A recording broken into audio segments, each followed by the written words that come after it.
Hello, everybody. Oh crap! There goes the thing. Hold on a second. There, that's much better. So, we couldn't do D&D last night because we didn't have enough people. We had one person show up, and what I am actually going to do is run through the two NPCs I was going to premiere last night and give you a little backstory for them because I get to level them up now and screw with my group that's going to play with me later on. So really quickly, you see I got a book here, I got the character sheets here.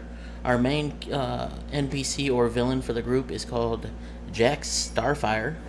And I just realized my phone is on, so I gotta go mute that. And then his B1 Battledroid Beatbox. Oh crap. Oh crap. I don't think I can do it. I gotta look without moving the camera. So, turn this down. Turn it off. And then it's swing back. Now, the mission that I will be giving this character is a training mission. I just gotta find the right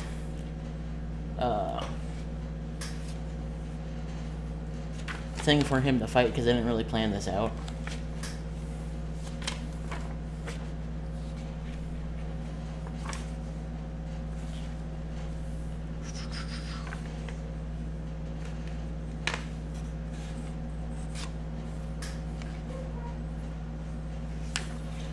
Oh, we will end up doing a con artist and a couple brutes.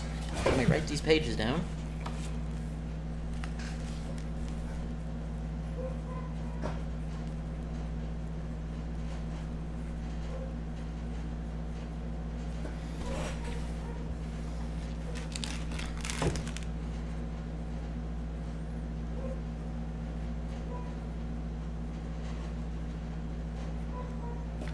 And again, this is all so I can screw with my people.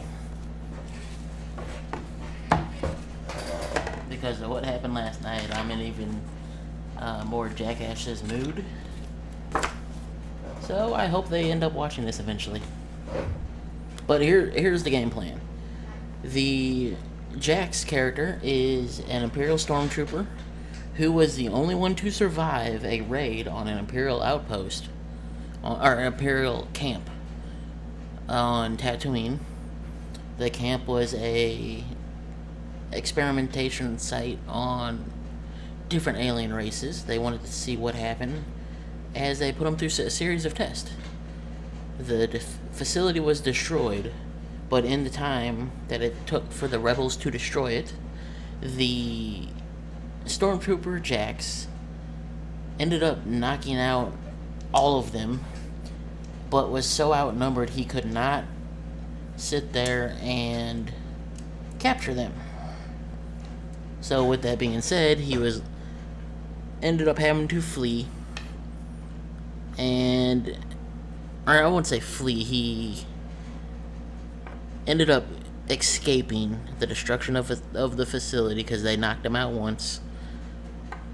As you see me getting all my 20-sided dice together, trying to figure out, I think that's a 10. And this is another 10. Okay. And in that time, he ended up getting called to Imperial Intelligence and given the opportunity to become an intelligence agent to go after this team of rebels that defeated him. Because he did such a great job, because it's unlike any Stormtrooper out there, to actually hit something. They gave him the opportunity to get a new set of armor that was being tested. It is a mixture between Stormtrooper armor and Corellian power armor. I have it so it lets him wield two weapons at once and recharges the power cells automatically. And the weapons are a blaster rifle and a heavy blaster repeater. And the repeater is on auto fire. It's 3d10 plus 2. And when it auto fires, and it can hit a group of targets, 3 targets at max as of right now.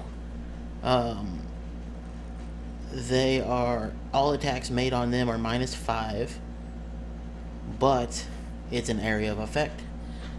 And he also gets a dual weapon attack, so he could attack with that weapon as well as the blaster rifle, but it is -5 to both of those attacks.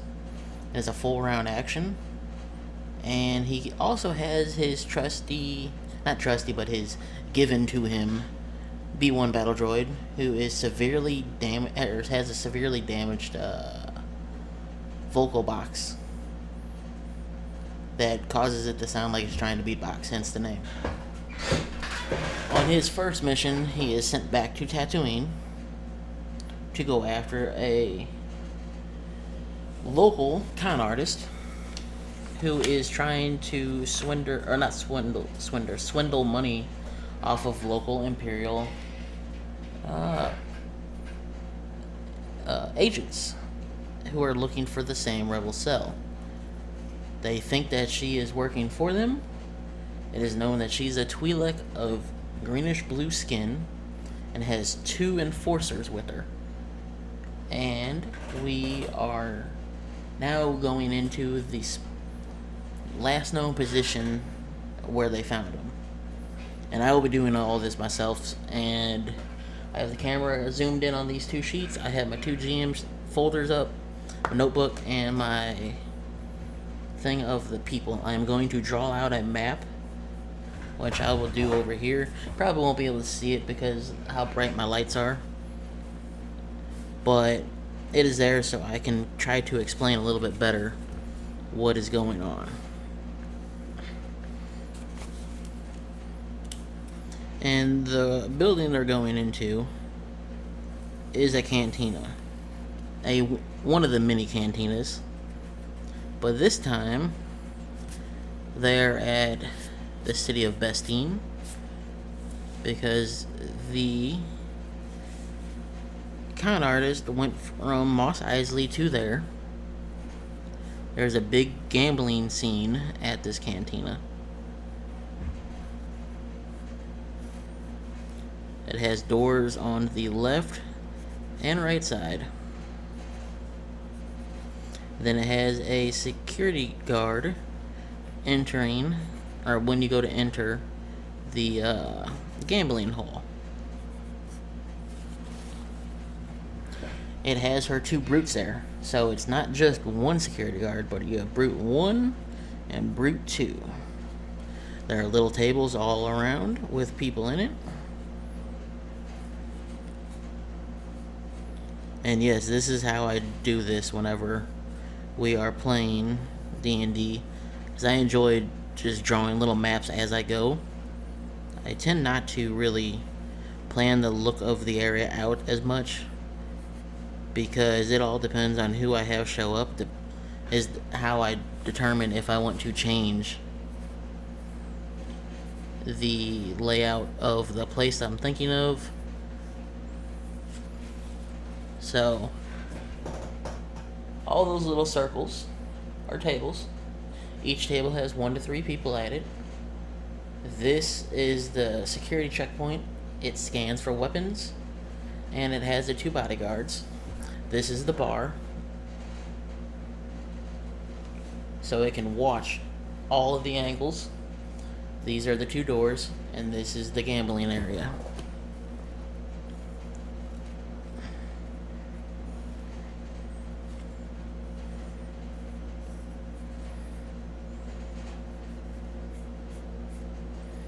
And the gambling area has 2 long rectangular tables where multiple games of Sabbat is being played, and then 1 center stage that is being holo recorded and broadcasted across Tatooine.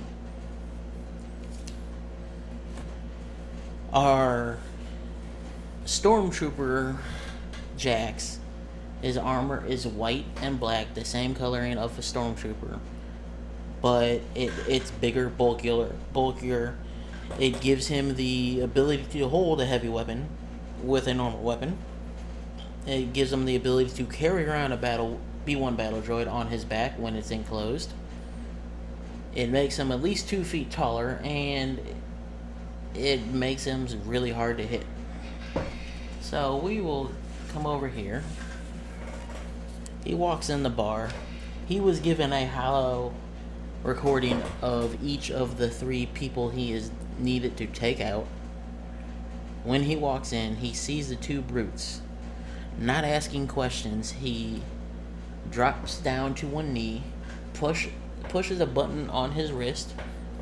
Then you see the Battledroid's arms pop out, head pops up, it detaches from the back, and as it's falling, the legs unswivel and it stands. He says, I want you to stand here and use these grenades just in case any of the patrons at the tables decide they want to leave. And as it's trying to say Roger, it's just constantly going, it's like mumbling stuff. Multiple little fragments of Roger, Roger, into what sounds to be like a beat. And then finally it says Roger, and then it does it again, and then it says Roger. Now, as it does that, he turns and sees the table right in front of him. So Beatbox is right here, and Jax is right here. They're here and here. As Beatbox looks around, he mumbles, stuttering again, trying to ask about the table next to him. He goes, don't worry, I have that, and reaches under the table, pops a frag grenade under it, and it attaches to the base. And then they simultaneously walk down aisles like this, and then they go like that. And as they're doing that, they place the grenades on each table. And they're leaving these right here in the center without. And then they walk here. Let me erase so you guys can see this. Jax is standing right there. Right in the center. And Beat is standing right in front of the bar. Has the front of the bar, one here and here, grenades, frag grenades. Now, I'm gonna do these really quickly. 12. Initiative. Oh crap, I didn't fill that part out. Dex mod +2. 9. 1, 20, 21, X, 4. I'm going Jax, Brute, Beat, Brute. That way it's an even go. So 7 will be 11. 1. Oh God.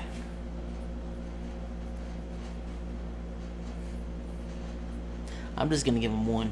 I ain't even gonna let him. And then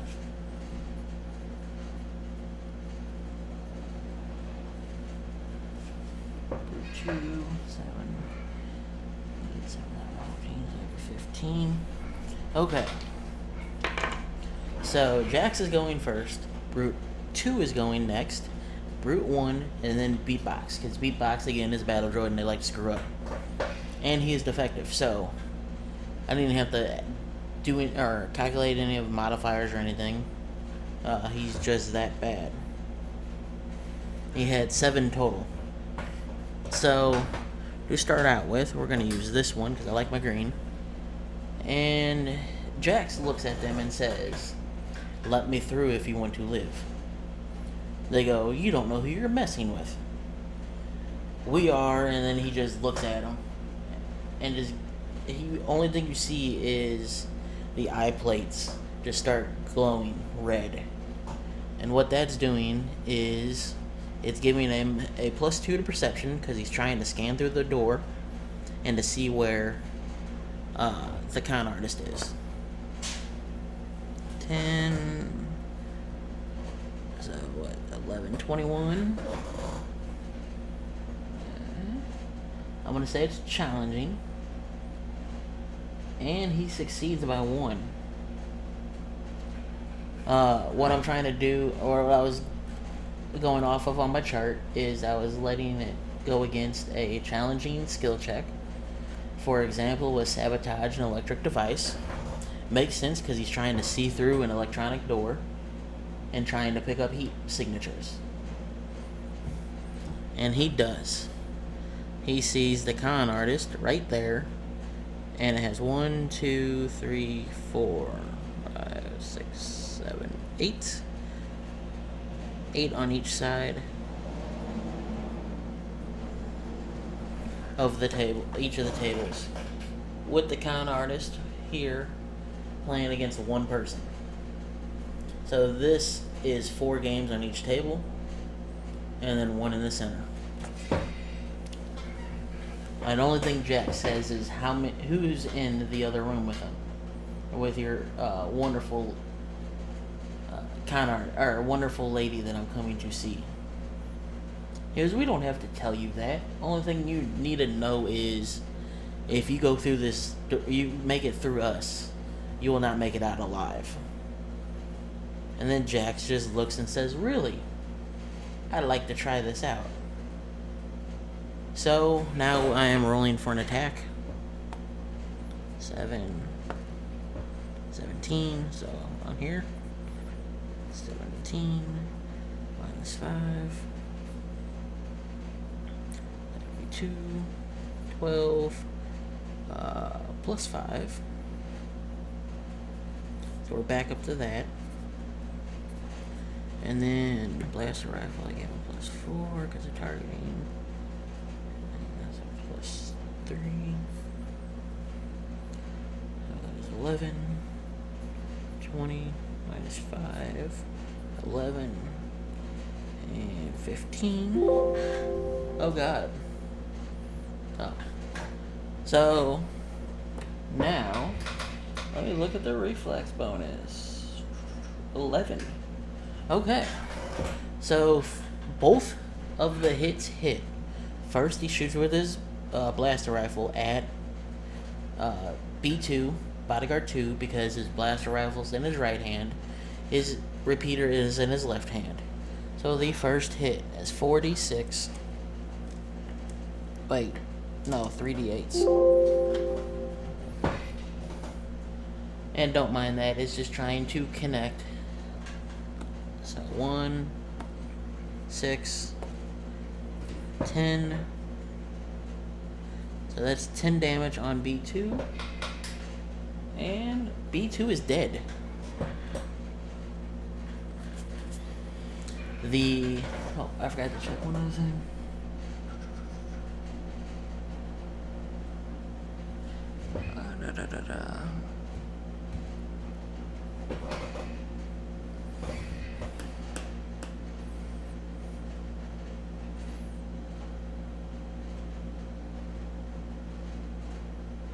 Okay, he hits that. Hit points 30.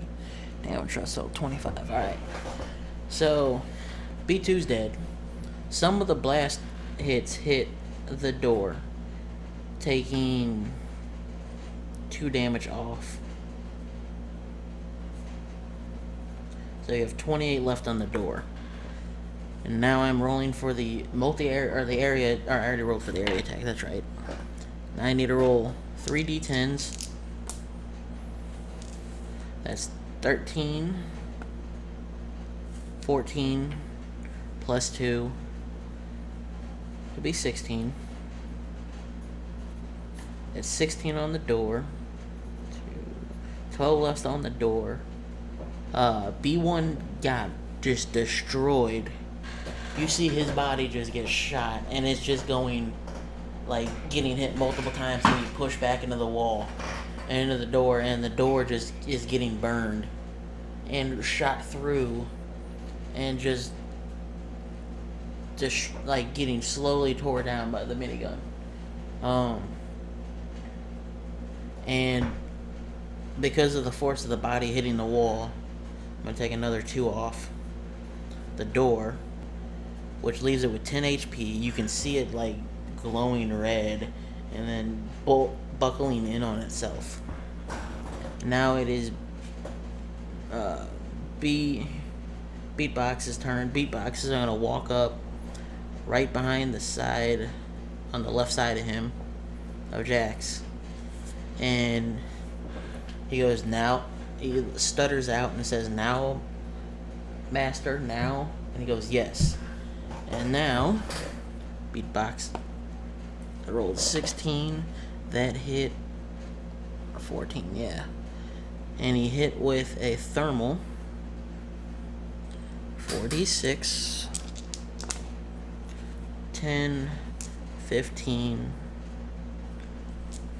And they're not super close to the door, but they're close enough where as the whole door breaks open, everybody in the other room just... How to do it this way, make sure. That's my other one. There it is. Yeah, everybody in the other room just turns around and is just like, what? What was that? I don't know what's going on. And he's just sitting there.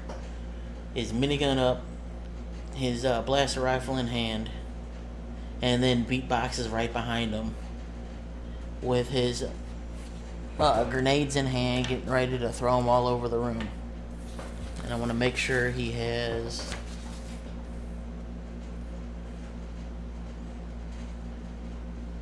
Okay. So, Beatbox is using his targeting ability for perception. He succeeds on spotting the person they want. He goes, master. Again,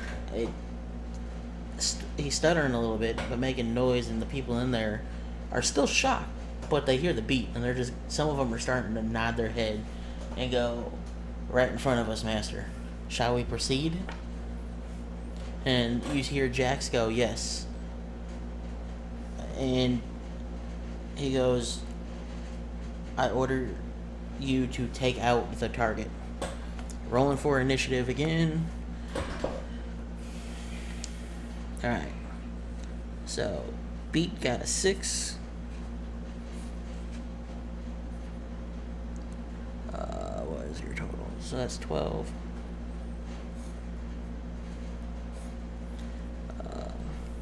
Con artist.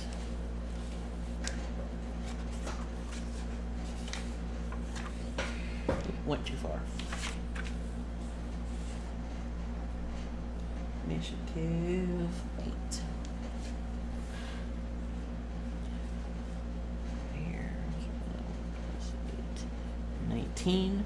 Jack's got 11. Plus 5 would be 15. And he's going to use his blaster rifle as well as his heavy repeater, so that I'm going to do it over here. 11 plus 5, 16 plus 4, 20 minus 5, 15. Threshold's 15. They succeed on both. Or that's initiative. That's not attack. What am I saying? Initiative. 9. So 20. Let's try this again. I can't believe I just tried to figure out if it can hit when rolling for initiative. And as soon as everything's set, you just see him go like this, holding both his weapons out. He only fired one salvo with each one. Alright, so 6, 17 plus 5 plus 5, 11. Let's see, take 3, that'd be 20, 22 plus 4, that'd be 15, 26. So 15 hits on the 1, minus 5. Actually, hold on. Yeah, minus 5, so that'd be 21 minus 5, 16. That'd be 10. Alright. So the blaster rifle does not hit the con artist. It hits the person behind him. So we're going to roll for that damage now. These are 10s. Where's my 8? There you are. 6, 8. Let me write these down. 6, 8, 7. So add 1, that'd be 16. Plus 5. Add 1, that'd be 20. Plus 1. 21. 21 damage on the con artist, or on the person behind him. Person behind him's dead. Now, let us move on to the damage with the minigun. 3d10. There we go. That's 4 plus 3, 7. Alright. 11. So 11 minus 7. 5, right? Yeah. Now the con artist gets to attack. 5. That's 8. Really? That's 8? That's all she gets? What the crap? Oh, plus 4, so 12. So, I'm sure that's gonna miss. Okay, yeah. She pulls out a holdout blaster really quickly. As soon as he gets done shooting, and as she's doing it, she got hit. You know, and then just pow, pow. She goes to take off a couple shots, miss. It misses Jax and it misses Beatbox, hits the bar behind them, and then all of a sudden, as soon as, I'm gonna roll this now, 6, 4, 10.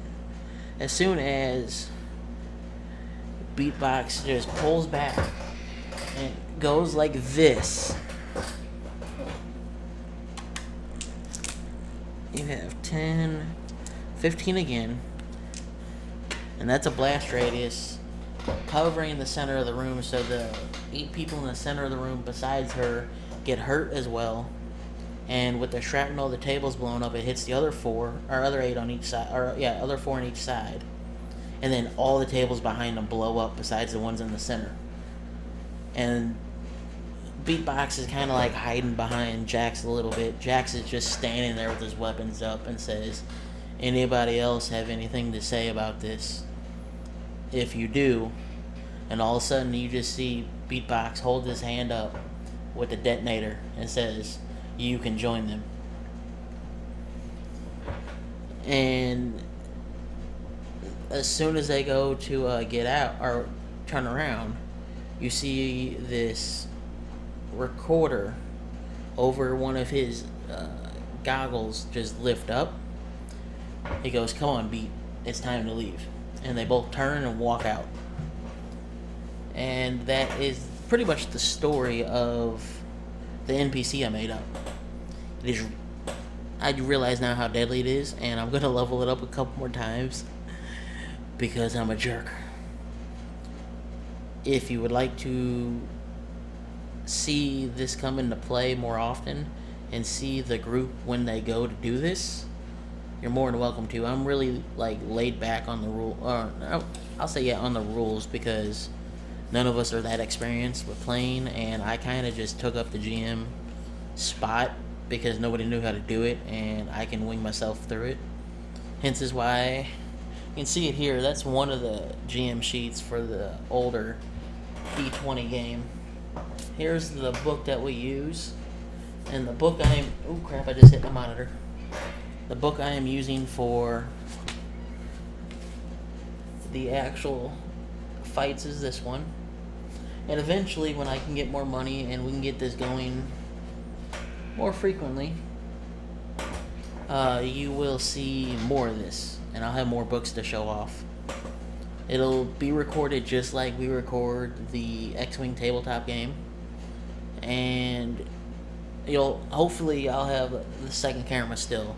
But this camera here that you see my hand in going stop is one I was borrowing, and the one you see here going down is the one I bought. And I will hopefully try to get another one of these directly. I can't help but do that. So you can directly see me doing the GM stuff.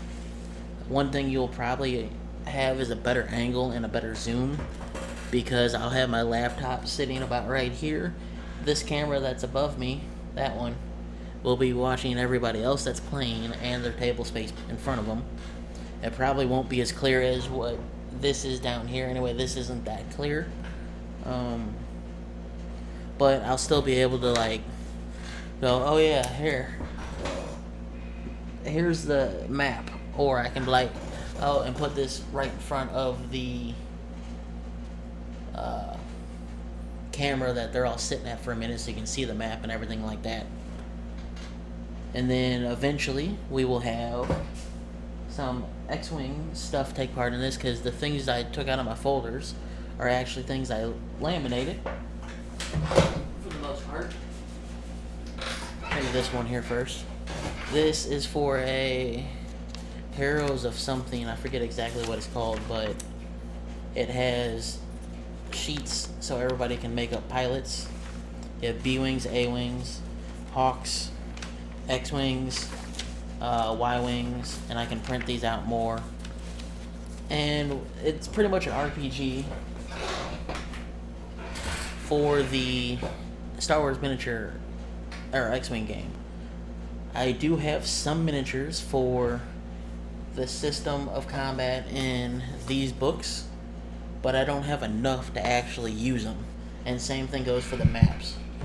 When they were out, I only bought 1 or 2 packs at most, and it's a little tricky to get everything going with those, because I don't have enough to fill out an entire map for an area and everything else. But with that being said, I hope you enjoyed this, and I hope you come back for what is to come with Jax and Beatbox, because I've been wanting to make a villain up for this group since we started doing this, and I really haven't, because the group has changed a lot, and our group is really more cohesive now than it was when we started. We have the same 5 to 6 people playing. We're welcoming more in. And if you want to play, I can even put up the character sheets in my Google Drive and be like, hey, you guys want to make a character up, go right ahead, because I'm pretty sure in chat I can do roll D20. Oh, there's a way in the chat, I thought, to roll dice. Last D20, that's the one. No, D20. No. Okay, well, I'll figure out how to do that. Well, we might even be able to set it up where the chat is another group, and I can have a moderator running through stuff with that as well.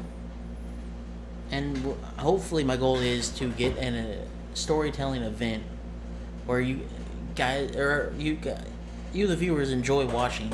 Oh, it's all the way back there. But I have pretty much a battle arena set up for the next story, because it involves Jax here and some things that the Empire wanted done.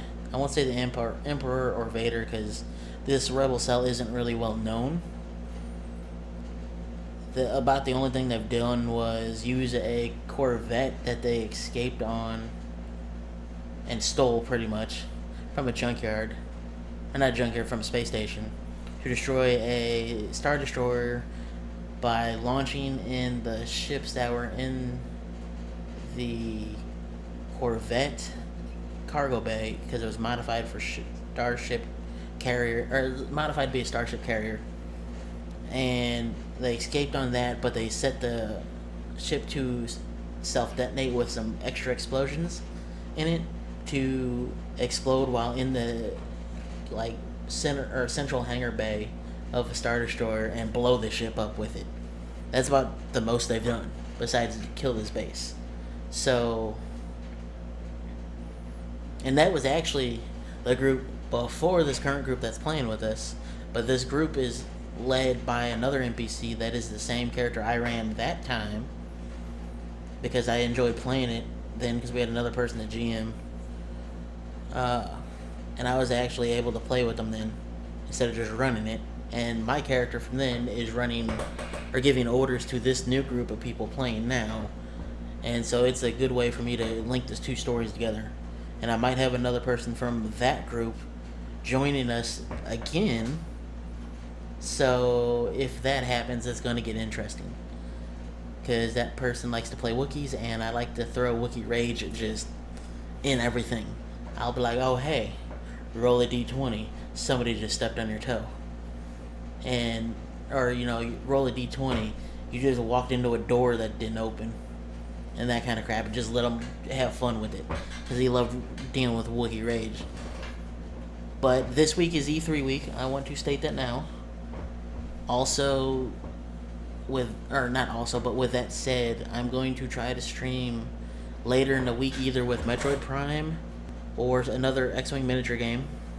And if it's Metroid, I will split it up into 15-minute videos, 15-minute videos for the hour or two I stream. And then I will, again, next week, go through the same process again. I will try to get X-Wing matches and Prime until I finish Prime. Then we'll move to 2 Human. I started playing through that again and forgot how much I love that game. If you have any suggestions of games we play, let me know. I can stream some Overwatch and Destiny, or what else is it? I got Zilla, I got Battlefront. Which, if you want to play Battlefront, I don't have the season pass, but I'll pop up into that and we can get a party chat going and play through that if you guys want to. So, again, don't forget to like, favorite, share, and comment. And if you want to help support this channel to get better quality of equipment, gear, or season pass for Battlefront, or Xbox Live for my Xbox, don't forget to check out the Patreon account that I have up and running. And if for rewards, you know, it's up to you guys what the rewards are for how much I make. And it is a monthly thing. If you'd rather give one time and one time only, I can set up a GoFundMe account, but I have not researched on how that works, because I would rather use Patreon if I can. But that's a different story. I'll have to make another video about why I chose Patreon compared to that at a later date. But we're on almost to 40 minutes, so again, I hope you guys enjoyed. Hopefully there will be more of this to come. We're picking on a date for the next game session. But peace out, everybody.